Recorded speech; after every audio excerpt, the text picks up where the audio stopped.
welcome to the 2022 annual rally here at Harewood House. I'm joined by Jonathan and his rather magnificent Bentley Mulsanne. So Jonathan, why did you decide to go for this rather special Mulsanne, and what's the history behind it? Well, in my view, this is sort of the last of the best, really, because this is the last sort of really big Bentley that I think is probably going to be produced. It's very much on the basis of what you used to see perhaps in the 1980s, 1990s, that sort of thing, what I used to regard as a child as the big sort of car to have. And I was very conscious of the fact that they were stopping to produce them. And I thought this was really the last opportunity to get something like this with a really big V8 6.7 engine based upon what was originally built in the 1950s. Because this is twin turbo as well. Yes. So fantastic engine, and just a huge car. And I'm not sure they're ever going to really make these anymore. No, they're only getting smaller now, aren't they? Well, they are. I mean, this is just longer than 18 feet altogether. Is it really 18 feet? Yeah. Wow. So it's a really big, and of course it's a very heavy car as well. But it's personally something that I like, and whether it might be a collector's car in due course, I don't know, because at the end they were producing just 500 a year, and 80% of those were going abroad. So they're quite a rare car on the road. On the UK road. Yeah, and here in this show today, there's been 3 of them. And this has been the best one. I personally think this is the best one. I mean, it's a fantastic look. Now, there's a rather special history with this, hasn't it? Would you like to explain more to our lovely viewers? Well, I mean, it's purely coincidental, really, because I decided that I wanted this particular car in this particular colour. So this is dark sapphire with linen interior. We can have a look. Yeah, should we go and have a look at the inside of it? And you know, if I had wanted this car brand new, this is in the colour that I would have had it, with the carpets and everything. I mean, it looks, that dark sapphire with the cream, the walnut wood, which I can see has got a few additional extras on that, and the blue, so it looks really well. But this was owned by Camilla and Prince Charles. Yeah, yes. But it's purely coincidental because, as I say, I wanted a car in this particular colour.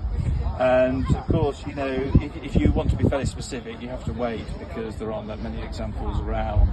And the first one that I found that I thought was in the right colour was just at the start of the lockdown. And I thought there's not much point buying one in the lockdown, not to be able to go out anywhere. And I thought the car will never sell because who's buying cars at the moment? Exactly. I was wrong actually, because the car did sell. So I had to wait for another 8 months. Just happened to see this advertised by Bentley Surrey.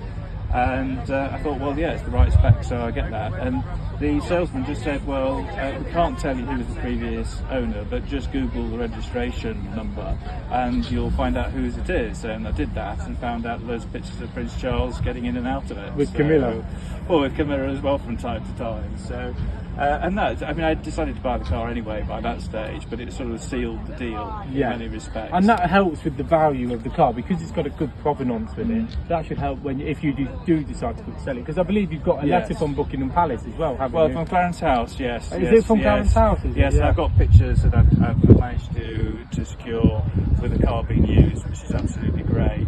I mean, at the end of the day, a car's a car, isn't it? You know, it's a mechanical thing which can go wrong. But so far, it's been absolutely tremendous. I'm sure it's been beautifully looked after. And it was serviced recently, absolutely nothing advisory on it at all. It's been running absolutely perfectly, and I'm actually chuffed to bits with it. No, and this is the interior, it's absolutely wonderful. I love the now, is that dark sapphire blue steering as well? Yes, and that's of course the hand-stitched steering that you see. But never mind. But that's the sort of steering that obviously the steering wheel that you get that's all beautifully hand-stitched. And again, you know, these cars just don't seem to be made like this anymore. I mean, the amount of handmade material and time that's gone into producing all of this, and the leather and what have you, and the quality of the wood. I mean, the cars these days are very, very good, but whether they are of this quality, I'm not quite sure. No, exactly. So it may be the last. And of course, this is obviously where Prince Charles used to get in and out. Seat Your Majesty. All beautifully, yeah, beautifully done with the picnic tables. And you can see it was obviously in Spirit and Speed magazine as well on the front cover, down on the floor over there. Yeah. I mean, it's got the picnic table. It's a really rather very good example, and I think it's one of the best cars over here at the show today as well. I mean, Yeah, this is it when it was in Spirit and Speed magazine. Yeah. That's the article. Yeah, and if you Google this car, you'll see it was all over. Yeah, it was all over social media and in the magazine. Yes, as well. it's got its own Instagram site and.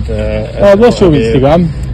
It is, well, it's a little bit pretentious, but it's Bentley: A Life After Royal Service. Yes, it's that's a bit like right. Yeah. Paul Burrell, because he did a book something like Life After Royal Service or something. So it's a bit like the car version. So Bentley: A Life After Royal Service. That's a good And name for a book. I just put nice photographs on, and I put some of the old photographs of, you know, when they used the car and what have you. And it's quite popular. I mean, this does it turn a lot of heads as well, you know? Because I came down in the Continental GT, that blue one, and that was turning heads on the motorway. But I'm sure that gets more looks than, let's say, the Continental GT. That is a wonderful car. This, to me, is like the equivalent of a Rolls-Royce Phantom. Yes, it's their equivalent. Personally, I mean, I made the choice because I like Rolls-Royce as well, but I personally thought this was better than, say, the Ghost. Yeah. And the Phantom is just too big. I personally thought this was the best for me personally. It's beautiful. It's a fantastic. Design. Look at, I love this curve here. I like that. You've got like this little spoiler, this lip, to help push the car down. And you can see the design that is very much like it was in the 1960s. Yeah. You know, with the tail and what have you. I love your number plate as well. And yeah. also that it's got a rather big boot. Yeah, hang on. No, just pause it. Yeah. Oh, that's right, yeah. That's it. So it just lifts up. It's got a rather big boot as well. Yeah. Perfect going away.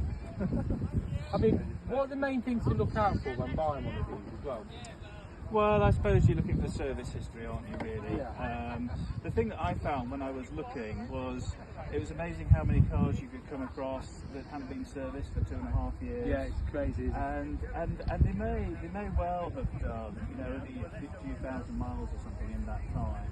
But you know, I think it's so important to get proper service history right. And also, the other thing that's strange about these cars is some of them how little they've been used. So there's a car of this sort of age that's advertised at the moment. I think it's done about 900 miles. I mean, how on earth would you do 900 miles in 6 or 7 years? And it can't be good for the car. No. Because I think they need to run.